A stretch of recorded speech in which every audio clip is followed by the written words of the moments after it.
round 5 of the Burson's Top Fuel Australia Championship, and we're here at the beautiful Perth Motorplex. Once again, Chris has driven the truck right across the country from Brisbane, a massive 59 hours, all by himself. Why? Because he loves it here.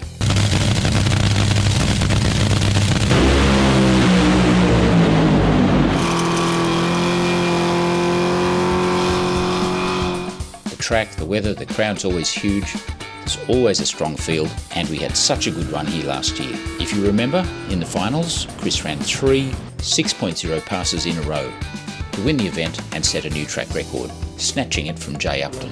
So can I ask, were you a little bit, part of you went, damn it, when Chris took your record last April here? Oh, a little bit, but realistically, I know that's got the goods. I can't be surprised, and yes, we're a little bit miffed about it, but I'd like to beat them. Every time we go to the start line, engine's running, it's a different deal, Yeah. We always want to win. You want to win. And sometimes we just push that little bit further than we should. Hey, if you haven't seen the Nitro Voodoo YouTube channel, you should. You can see all our round wrap-ups there. The bike has had a big birthday since the last event. Phil and Chris have built a new hot rod motor with more compression and hotter cams and a lot of other things too. The team is very excited and expectations are high. Chris performs at his best when the pressure's on. No less than 11 Top Fuel motorcycles are here, the most I've ever seen. A mix of 4-cylinder bikes and probably the 5 toughest Harleys in the country. By any international standard, this is a great field. There's Rob Kasser, who's leading the championship this year and will be as consistent as ever, local man Greg Durax, Turbo Kawasaki, and the tough Harleys, all of them capable of running under 6.5 seconds. Wayne McGuinness has the winningest V-twin Harley in the world. Hopefully we can get a PB again. 643? 641. 641. I was close. Yeah, the bike's done 24s before, but yeah. If the track's good, we'll turn it up and we'll get there.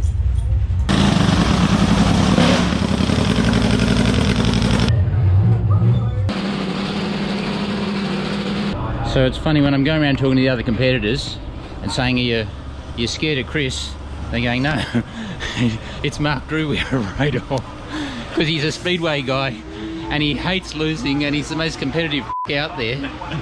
And so you're the guy with the reputation, clearly. You're a hard man, are you? Oh, not really. I'm a very likeable, lovable person. You ask all the girls. Ask the girl over there. Pretty good looking team here, if I can say We that. do, we've got a great looking team, don't we? It's the shirts, isn't it? Yeah, there's a dozen bikes floating around. Jay Upton's been around since the beginning of time. He's here again this weekend. It's going to be a pretty special weekend, I think. Chris and Jay have a long rivalry, particularly here in Perth.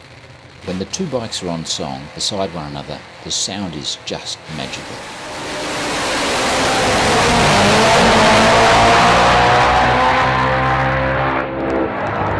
We've definitely both got what you need to run 5 seconds. Yep. And we've had for some time. Yep. It's just a question of getting all those planets to align, and the weather and the day, and we woulda, coulda, shoulda run a 5 several times. We first went 6-1 in 2004.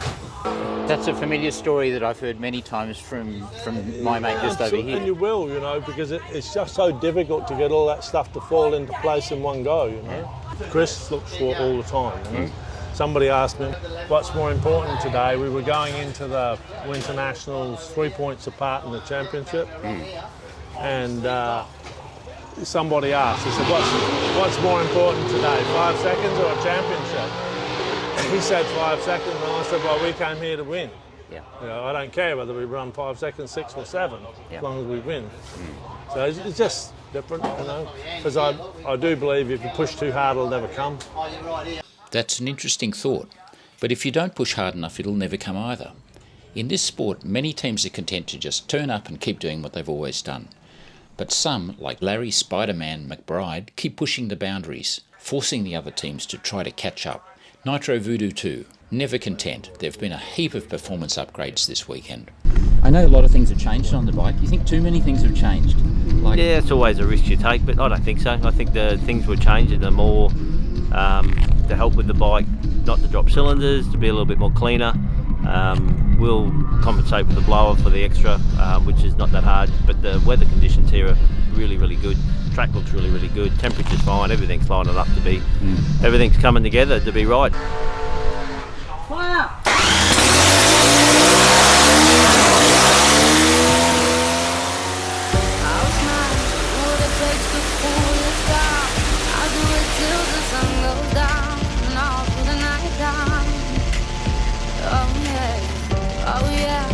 Tell you what you wanna hear. Keep my sunglasses on while I shed a tear. There will be 3 qualifying passes today. Conditions are great, but the track may not be as sticky as we'd like, so the team has gone with a conservative tune-up on the new hot rod motor to ensure we just get it down the track without lighting up the rear tyre. The tyre itself is brand new and needs to be bedded in anyway. A cruisy mid to high 6-second pass would be fine. Look at them all. It's a big field. Yeah. Yeah, no, it's good. It's going to be a good weekend. All the sweeter when you're collecting that Christmas tree, eh? Yeah, we'll try. As Yoda said, do or do not. There is no try. Yeah.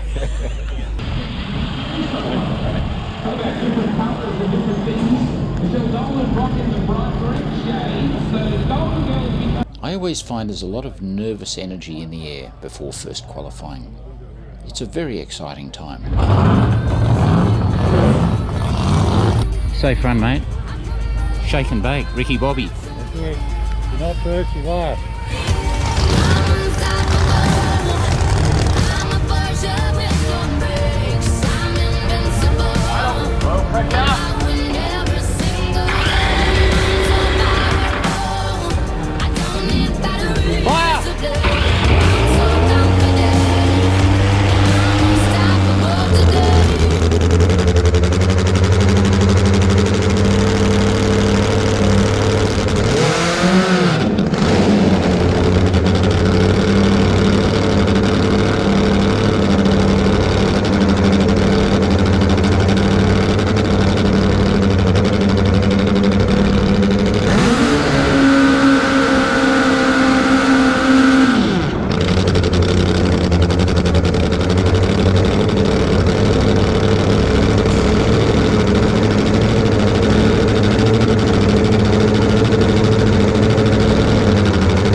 Not so great. Went soft too. Still burning off the line. Surprising.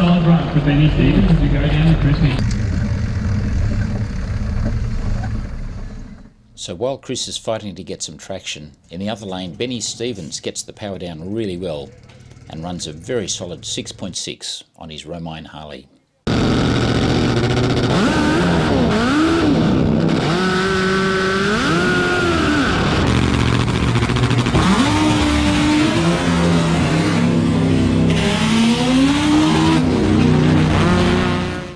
Best of the rest are Greg Durack with a 7.0 and Rob Casser also with a 7.0.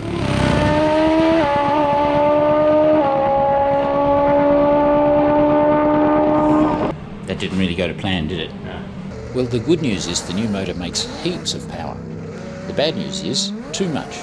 3 stabs and each time it lit up the tyre. And worse, it looks like we've hurt the motor. No time to pull it apart, so the team decides to swap it with the one they used 5 weeks ago in Sydney. And we've only got a bit over an hour before the next round, so no time to waste. Could have been a lot worse. Yeah. Could have been killed. Yeah. Yeah, it's pretty good actually. Not being killed's a good outcome, but Yeah. I'm sorry you hurt a motor. So we're not quite sure what's wrong there, but No, I don't know. Anyway, find out later. put another one in it and Yep. get on with it. So this is the one you ran last time, this motor? It's a fresh one, but it's a detuned version. One we put in as an experiment and it didn't work. So, When Chris says detuned, he means about 1,500 horsepower. That's 1 horsepower per cc. So still quite impressive. A strange thing I couldn't help noticing, there was no chatter. As a car guy who's been hanging around garages for 50 years, when you have 5 people working in a confined space, there's generally a lot of talk and swearing. Not with these guys. Everyone knew what to do. No talk unless you needed to ask for something. yeah, what happened to you guys? Oh, it blew the tyre off it and then question mark on the engine, so they'd All right. just quick engine swap. Change in. Oh, he's got about 6 on, hasn't he? So he should be good. Yeah, we can just swap an engine every pass if we want to. Over there, so I thought I'd come over here because it's a very low stress. Cheese and a bicky, bit of bread. A glass of Chablis would be very nice. Pitt? So we've got it all ready to go and we're just fiddling with the timing, but we've still got to put a tune in it and we've pretty much got to tow out pretty much now. So we'll, I think it's safer to miss this one and then just sit down and come up with a tune for the last one, make the last one count. It's only qualifier. If we go out there and make a mistake, well... And it's not an elimination format tomorrow anyway. Always live to fight another day, but need to be careful and smart. Jay's first qualifier was a bit of a mess, but his second one's respectable with a 7.3. The bike sounds a little bit fluffy though.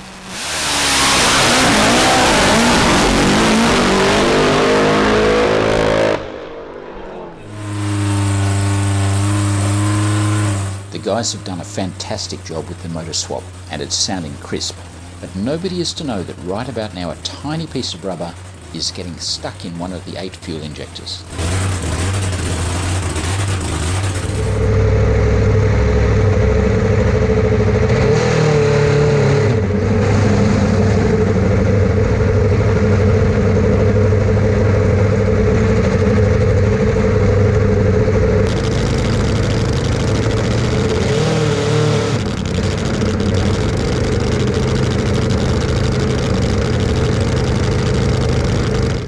May just be qualifying, but it's great to see Chris and Jay, the 2 fastest bikes in the Southern Hemisphere, about to launch together.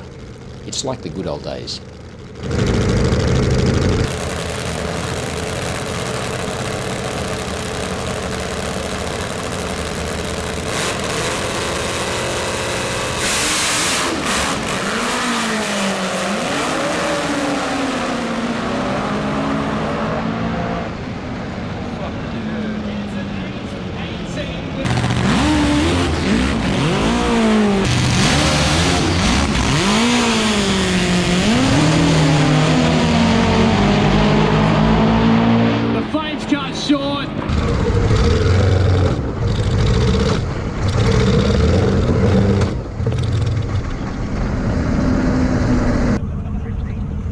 How'd you go, Dave? You going smoking, bro? I was up in smoke and I didn't see you go by yet. So after 3 attempts each, with the end of qualifying, it's crazy that only one bike has managed to go under 7 seconds. Benny Stevens.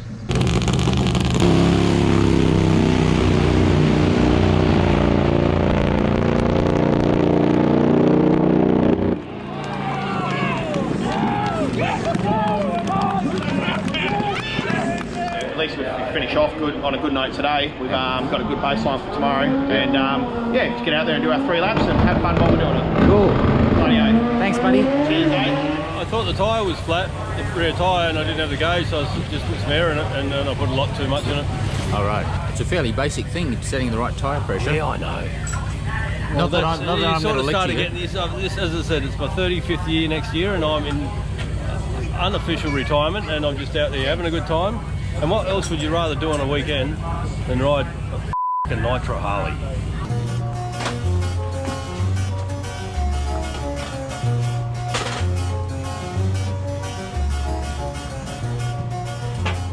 Now, because you're a tech-savvy viewer, I'm sure you realise what just happened with the Nitro Voodoo machine.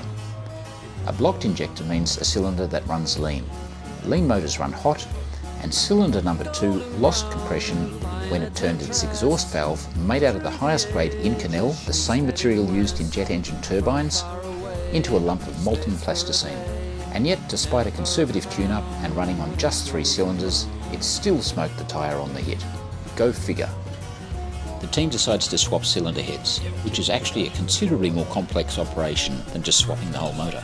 But we've got plenty of time before the first round of racing, so there's no stress. The guys just work methodically and carefully.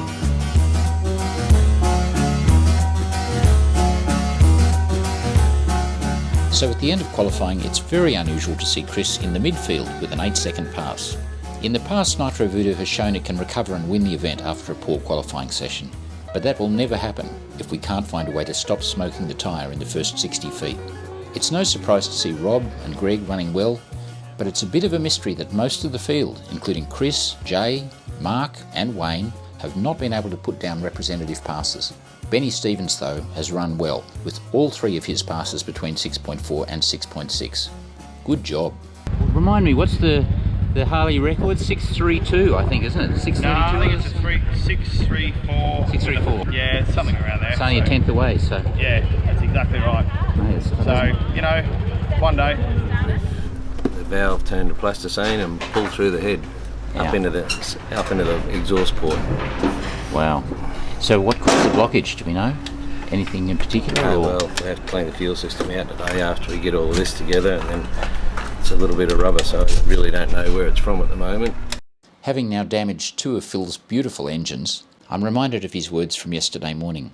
There's an air of expectancy in the team. Everyone seems really, really positive and excited, but... They are, but we don't want to get too cocky and too sure, because this thing has a way of cutting our legs out from underneath us and sitting their ass on the ground when you get too cocky or too sure of yourself. If I see you starting the left lane, I know you're going to end up on the right. And if you start on the right, I know you'll end up in the left. Yes, well, but I don't know why. Well, I'm going to talk to you about that.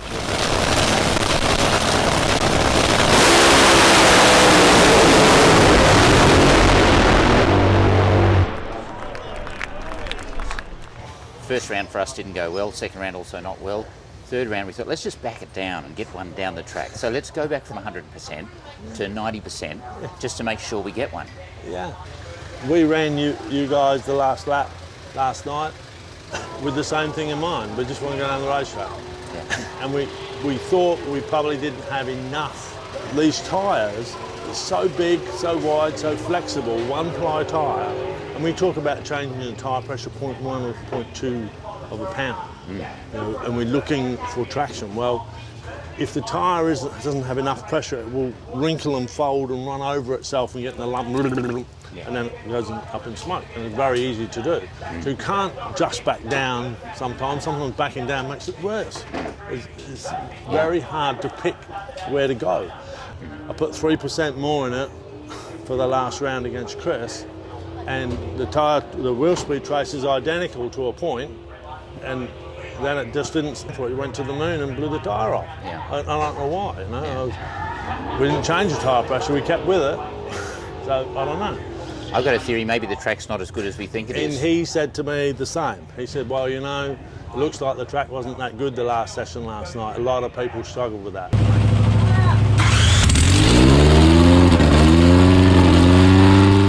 We're going back to basics at the moment.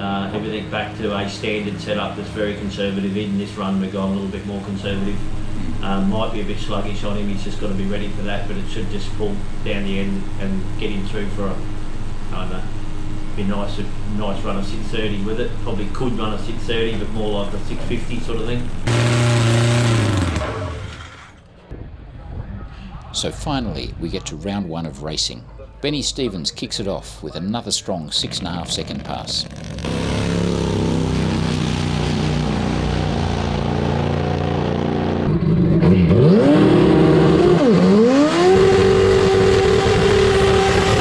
Greg Durack holds off Mark Drew, who obviously has sorted out his tyre pressures and stayed in his own lane this time. And Jay has one to forget when a drive pulley shears off.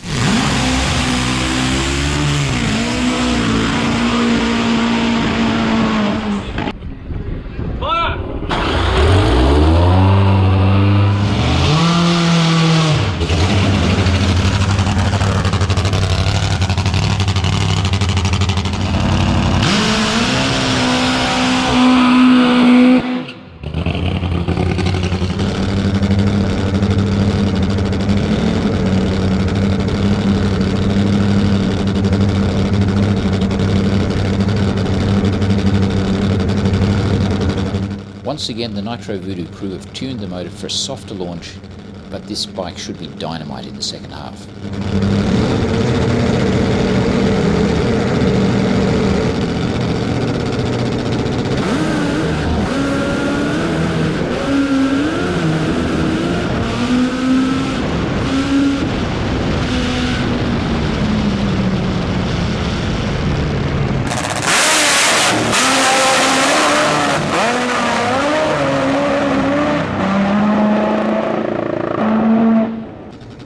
Once again, it spins the tyre and Wayne McGuinness's Harley gets away by half track.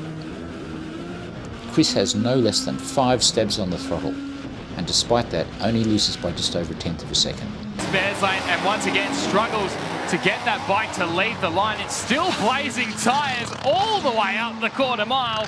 Still runs a 761 with a 6 at 290 kilometres an hour. That thing looked like an almighty handful, J-Mac. It's a wild ride for Chris, and the way it's bucking up into the wind, he's very lucky to stay on board.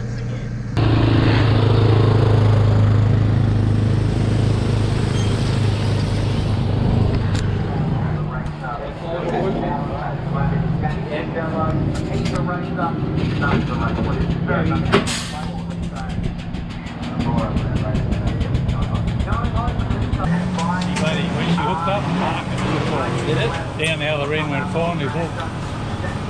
Have to see what the G's are. I reckon they'll be 3D. Challenging. Yeah. We did a couple of motors yesterday. We've had problems today. And the bike's getting quicker and quicker, but we're running out of races. So it's very windy. It's a bit sketchy down there. So hopefully we can get through another one. Yeah, a bit of luck. We'll probably leave it where it is. We might put a whisker more in the start for the next one. We'll see. We might put a little bit of ignition back in just to get it up on the tyre a bit more, make it a bit safer. I can tell you, motorboating at 300 kilometres an hour into a gusty headwind like that takes a lot of rider skill. For Chris's safety, we have to find a way to make it stick to the track. This is what a messy run looks like, and this is a 6.0 from last year.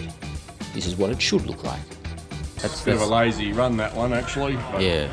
It was off the gas for a 0.3 of a second, but 7.2 is not really representative of you, but no. Hey, it's a win. It is a win, and going the next rounds. But sadly for Greg, he won't be making the final as the turbo falls off boost and he can't chase down Aaron Derry. Chris is ready though, up against our old buddy Rob Kasser.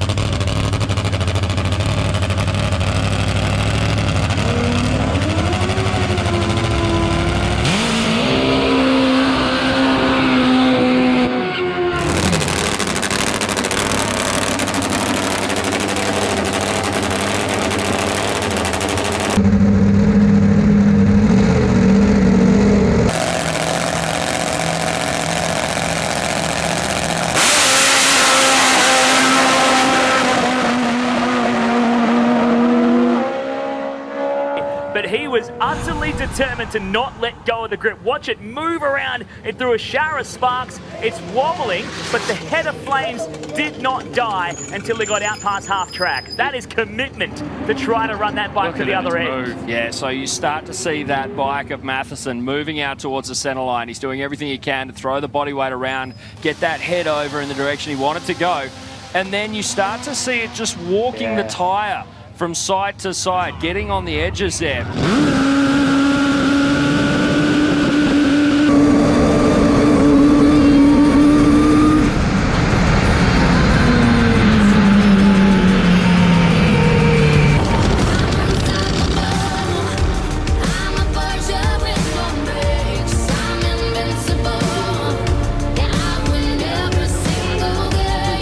What happened to you? Your peg fell off. Peg fell off and nitrous solenoid should have told.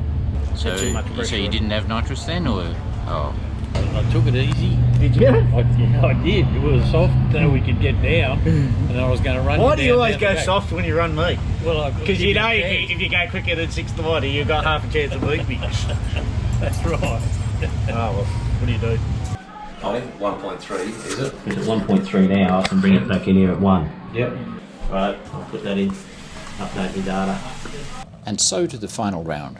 Jay finally gets his act together with a solo 6.68 when Mark Drew can't make the start.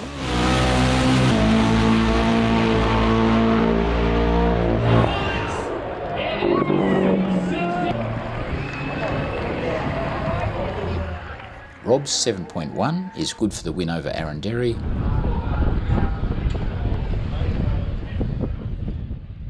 And right now, I imagine Chris is focusing purely on the next 6 seconds and not on the 59-hour drive home that he's going to start tomorrow morning. We are back up and running with our B final. A pair of multi-cylinder bikes. Chris Matheson.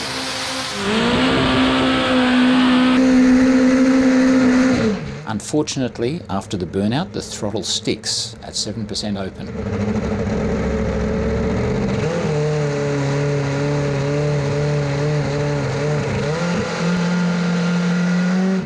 Making it impossible to select neutral.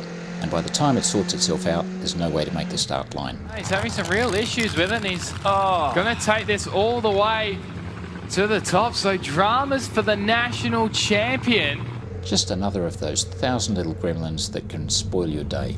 An appropriate and very disappointing end to a pretty disappointing weekend. It was looking good for a while. It was looking good for a while. It's a long time since we've done any of that. No. Okay. It's a very shitty weekend for Yeah. Let's put some music on. Hey, some people have a good weekend, some people have a bad weekend. I've got 2 silver winners. Yeah. But yeah, that's my first goal, so happy days. Well, I wasn't real confident with it, but it was going all right, so I was stuck into it. So went 7-1. It's lost a bit of mile an hour, and that needs a good service. So I know just the guy to do that. Yeah, me.